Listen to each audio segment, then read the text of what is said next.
coming. Those UK teams expected to arrive this evening, but this has been called an apocalyptic quake.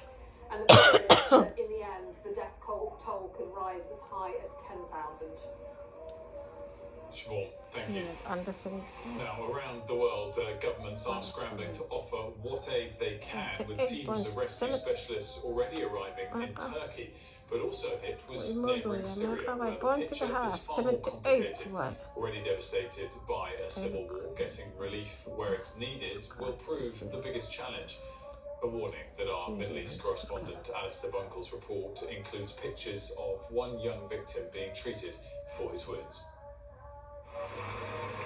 Syria has suffered more than a decade of civil war and is completely unprepared to deal with something like this.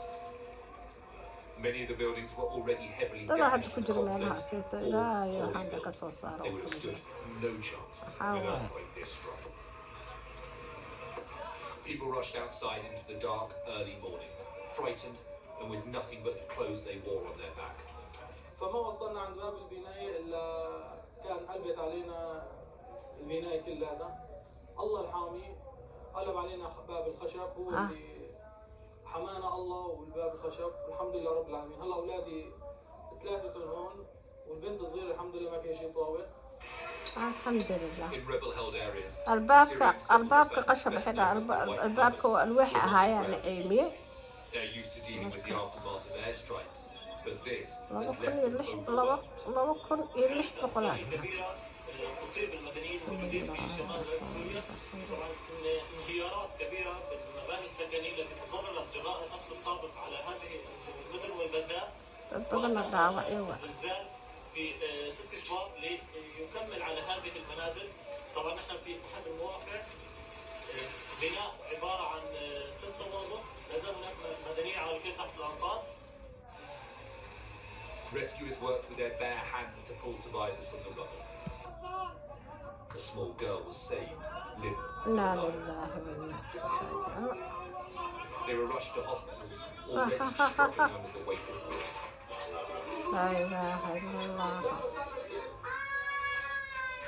Our colleague in northwest Syria filmed these pictures of the wounded being treated. A child cries with pain as medics stitch a wound into his hand. Syria urgently needs international help, but getting aid into rebel-held areas will be a huge challenge in itself. We are ready to provide support to the people there. We are looking at all the needs wherever they are. We do not look at the politics. And we would like to see the politics put aside and facilitate the access of the UN and humanitarian partners here from Aleppo to access those people who need help. Some streets have been totally flattened. Rescuers, on their hands and knees, shout through small gaps to see if anyone is alive and can hear. Cranes are being used to pull heavy blocks of concrete from the top of piles that were once homes. Millions of Syrians are already refugees from the years of fighting. Communication lines were already patched, and there are few international organisations operating on the ground there. The full, grim story of what has happened in northwest Syria is yet to be revealed. Alistair Bunkle, Sky News. Now, British aid teams are due to arrive in Turkey this evening. The EU's also activated its EU Civil Protection Mechanism. Before those teams arrive, Turkish relief teams are already in action. A lot of the rescue effort has been focused around Diyarbakir, southeast Turkey, where many buildings collapsed.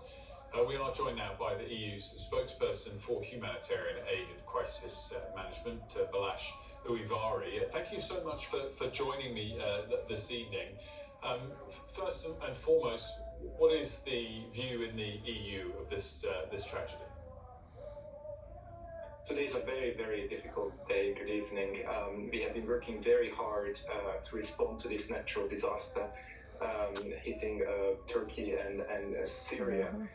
In the early hours of the morning, we received an activation request from Turkey for the EU Civil Protection Mechanism. This is a mechanism that can be used to face the consequences of a natural or man-made disasters. Since then, we've been working very hard here in Brussels through our crisis management center to mobilize the help that is needed on the ground. This meant in the initial hours of the day, search and rescue teams. Now, in the course of the day, we have managed to make available nearly 20 such teams from 15 EU member states, so more than half of the EU member states have responded to this Turkish request, and also Montenegro. And these teams are on the way. In fact, some of them, for example, the Bulgarian, Romanian, Hungarian teams are already on the ground, contributing to the rescue efforts in Turkey. And as we go into the night and the morning hours, more and more teams will reach the country. Now, as a second step, now we are looking at emergency medical teams. This is also a Turkish request. We already have a few proposals. For example, Spain has a team ready to go. So you can expect more such teams as well getting to Turkey in the coming hours and days. Balash, our viewers will have seen flashed up on the bottom of the screen the sad development that we're updating our death toll estimate from over 2,600 now, sadly, to over 2,700 people. Just wanted to mention that. In terms of the coordination of this, I mean, it'll be a huge task on the ground in Turkey to coordinate all these different teams from different countries. Are you able to help in that effort, given that you yourself are providing teams from so many different individual countries? That is exactly what we are doing. We are deploying, as we speak, about a dozen of colleagues specifically to help the coordination efforts, given the fact that countries, in addition to the 15 EU member states, there are many countries from all over the globe that provide assistance. So we would like to play an important role in our experience in coordinating help in disaster situations. So the colleagues on the ground will certainly make a major contribution in this regard. And some of the actions you mentioned so far, was that just relating to Turkey, or does that include Syria too, or is it slightly a different case of how you may or may not be able to help Syria?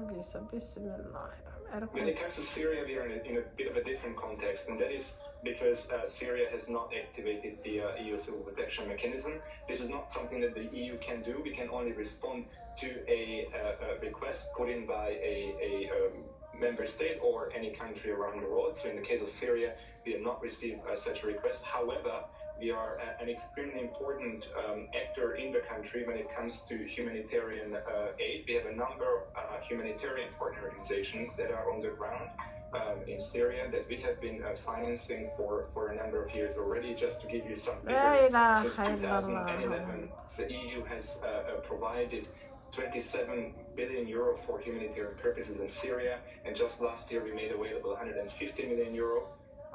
And what we hear, we have had conversations with our partner organizations on the ground. What we hear from them is that they are refocusing their activities as we speak on the region which has been hit, which has been struck by the earthquake, and that's where they are providing a range of activities, a range of services, be it in terms of water and sanitation support, but also they are providing blankets, shelter, and hygienic items. So they are very much involved in the country, and we are of course standing with them, and if need be, we can also mobilize additional humanitarian support to specifically help in this context. And whether it's Turkey or Syria, what's communication like on the ground? Are you confident you will be able to coordinate things or help coordinate things? We have a lot of experience in facing man-made or natural disasters. Over the past years, we have been working in the context of many earthquakes, tsunamis, or, for example, the explosion in the port of Lebanon. So the department that I'm part of is very much experienced, and I'm confident that we can be bringing this expertise to the benefit of the people on the ground. And clearly, this is still 24 hours since this disaster